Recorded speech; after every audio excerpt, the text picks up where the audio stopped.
Welcome back to the Great British Crochet Off, a series where every single week I crochet something inspired by that week's episode of the Great British Bake Off, and this was Chocolate Week. As always, while I will not be discussing who left or who got Star Baker, I will be discussing the specific challenges. So if you haven't watched this week's episode yet and you don't want any kind of spoiler, you can hit this little bookmark button down here and save this until after you've watched this week's episode. Now let's get to those challenges. So first, the bakers had to make mousse cups. So they had to make a tempered chocolate vessel, cup, bowl, little vessel-y thing, to put a mousse in. I believe it also had to include a baked element of some kind, so they couldn't just put like a plain chocolate mousse in a shell and call it a day. They all had like different layers and flavors and baked elements. They all looked absolutely delicious and scrumptious, so good. Their second challenge was kind of a new twist on the technical challenge.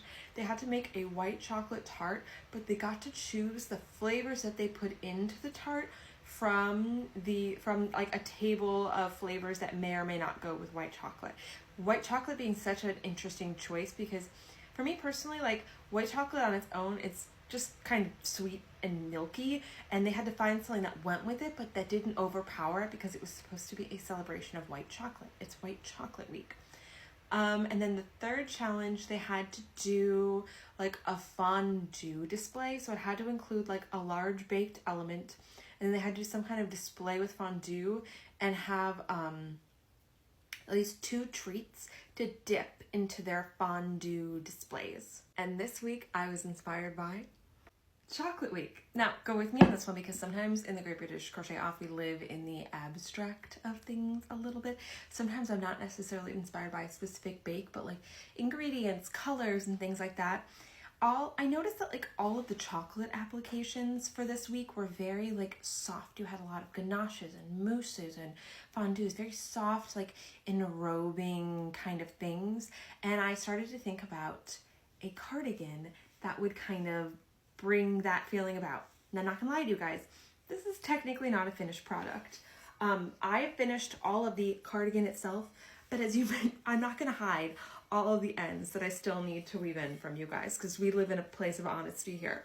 When I mentioned to my husband what I was going to be making for my challenge this week, and I told him I was making a cardigan and I was planning on finishing it by my like Sunday at the latest deadline, he gave me a look that said, I love you, but the person that you become when you give yourself these crazy arbitrary deadlines to complete a complex project scares me.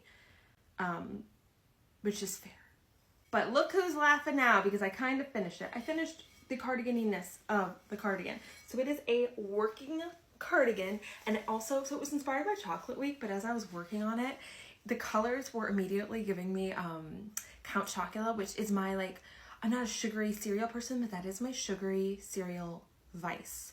And these colors were so Count Chocula, which again, fits the season. It's Halloweeny here. It fits the brief of chocolate. It works with everything.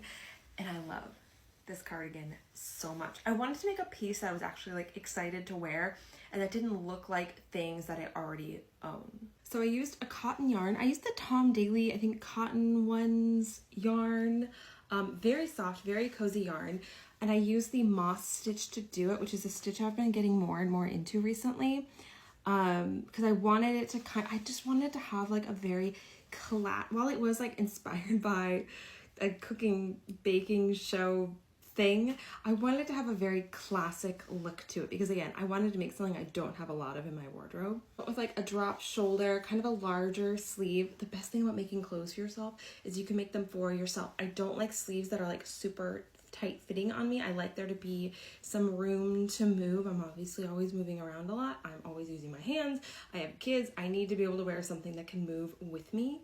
And if you're interested in making something like this for yourself, I will have my technical version out eventually when I finish editing all the videos that I still need to edit, where I chat through the kind of the construction of this. If I don't already have a moss stitch tutorial, I will add one to my Crochet 101 series because if I haven't done it yet, I've been meaning to do it for a while. I know it was on my to-do list. The great news about weaving in the ends on this is that I live in the Houston area, Houston, Texas area, and it's still 90 degrees here every single day.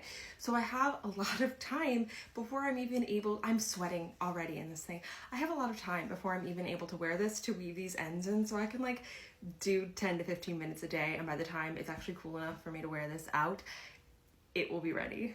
I love this piece so much. Get ready to be sick of seeing me in it if you know me in real life.